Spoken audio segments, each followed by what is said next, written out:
So dahil nga guys, sobrang init sa labas at pumapasok dito sa kwarto ko. So ito yung ginagawa ko sa kanila.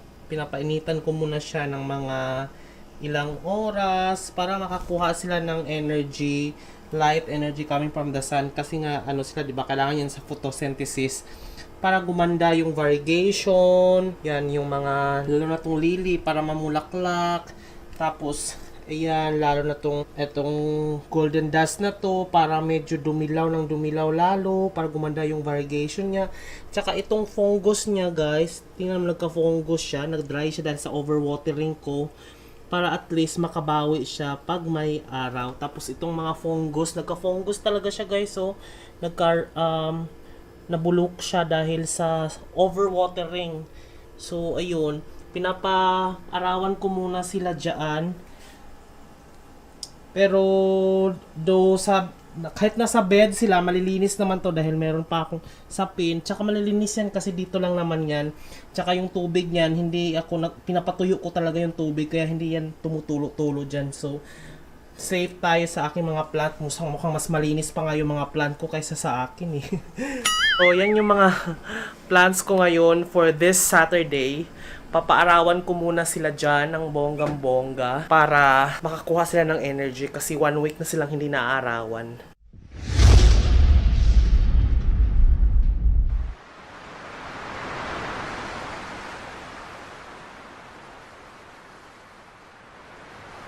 So ayun na nga guys, bumili pa ako ng additional pa na dwarf na snake plant. Maliit na version kasi nga dwarf, diba? So ito siya. 150 pesos to. Healthy naman siya. And then, may nakita kasi ako dito sa gilid. Meron siyang isa pang ano, oh. Pwede nating ihiwalay. Meron siya ditong anak. Baby pa. Ayan. Ayan, oh. So, pwede natin itong i-repat. So, there. So, i-repat na natin. 2,000 years later. So ayun na nga guys, natapos na akong mag-repat at hinati ko sila, yung isang parent plant tsaka yung isang anak niya. So ito na yung anak niya guys, oh tingnan nyo. Oh di ba? Ang cute, ang liit. Oh di ba? So ang liit niya. So, dito ko siya ilalagay sa taas. Yan, hayaan ko lang siya dyan. Siguro ang patubig ko lang dyan, isang beses lang sa isang linggo. Tapos, yung parent niya, dito ko na nilagay sa CR. Ayan, no? So, diba? Kasi may extra to eh. So, nilagay ko yung lupa niya dyan. Tapos, ito, binawasan ko lang konti. Nilagay ko sa palayok na maliit. So, yun. So, magdadagdag pa tayo ng isang ganitong paso, yung green naman, ito kasi dilaw to eh, yung green naman, dito natin siya ilalagay sa gilid. Yan, para gumanon siya dyan. Tikman natin tong tinda ni Kineme, no? Unboxing the bagul. Ito guys, unboxing natin, ha? Kausap ko kasi si Joy, ayan no, nasa kasi nasira yung system na. Yan guys, ewan ko ba, tinaimingan ko talaga na magmura ito kasi 250 ito, magsasara na sila yung tindahan na pinagbibilhan ko nito, ito bumili ulit ako. Ito ay originally worth 250 pesos kasama na yung pot, tapos dalawa na siya. Ayan o, makikita nyo dalawa na siyang, actually may baby na siya o pwede ko siyang paghiwalayin, pero hindi na kasi nga isang klase lang naman siya sa isang ganito. So this is snake plant, Sansevieria pa din to, pero yung green type kasi meron akong yung yellow type at saka yung white. Ayan, meron akong white tsaka yung ito.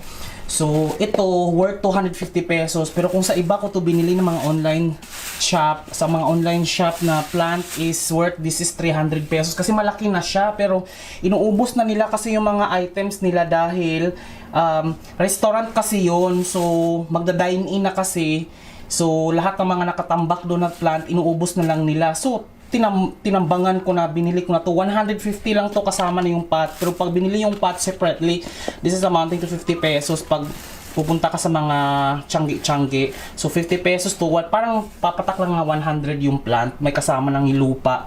Tapos ito, binigay sa akin yung fortune plant na 100 pesos. So there. So it's altogether 250 pesos na.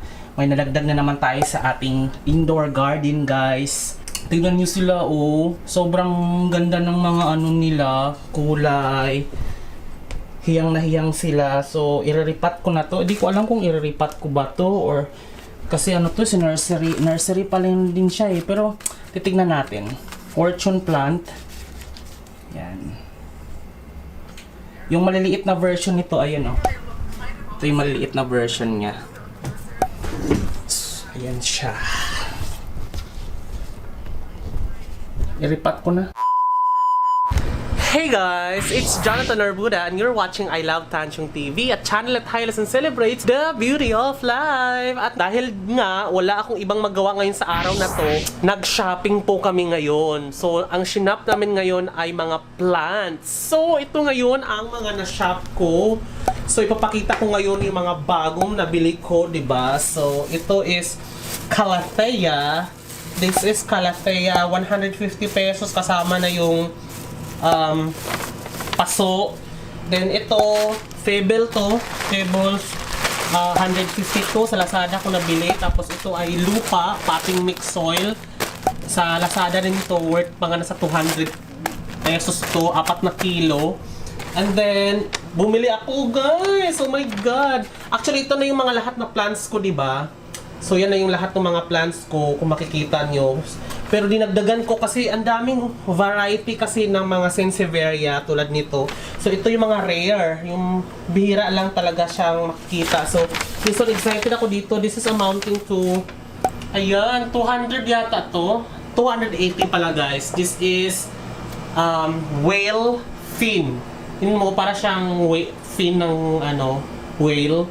So, this is 280 pesos. There, ilagay natin siya dyan. Kasi magre-repat. Excited ako mag-repat eh. And this one is Sansevieria ulit. Sansevieria din to guys. Family to ng Sansevieria. Pero parang ibang klase siya. Ibang, kasi ito siya eh. Ito yung iba oh. Kasi ito siya. So, i-repat natin to. This is 200 pesos. There. Oh my God, ang dami ko ng plants. Ang saya. And then, I also have here mga small plants. This one is vines. It's photos. Ow! This is marble. Queen marble photos. Ito yung isa kong photos variegated, guys. So, this one is the variegated. And then, this one is the purple. So, mga sneak preview lang naman kasi maggagawa ako ng plant tour on my next video. So, quick unboxing ko lang itong mga to, no? And this one is also a Sansevieria. This is 100 pesos. Sansevieria cylindrica. Kasi parang cylinder yung kanyang dahon, ayun, no? Cylinder. So, yan. So, magkaka-family yung mga yan. So, this one is Sansevieria din to, guys. This is worth, mahal to, 300 pesos to. Dahil rare siya, kulay green. Ayan, kulay green talaga siya lahat. And then, meron na siya kasamang pot. Yung pot niya ay ceramic. Ayan, so, there. May padagdag tayo dito natin siya ilalagay. Ayan. Diyan lang muna siya. Ay, ito palang isang photos. Dito natin siya ilalagay sa gilid. Ayan, yung mga white. There. Magre-repat muna ako, guys.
Tapos yung mga ceramic pot, 120 isang piraso. Ayan siya. Ganyan kalaki. Ayan. So, 4 na piraso to.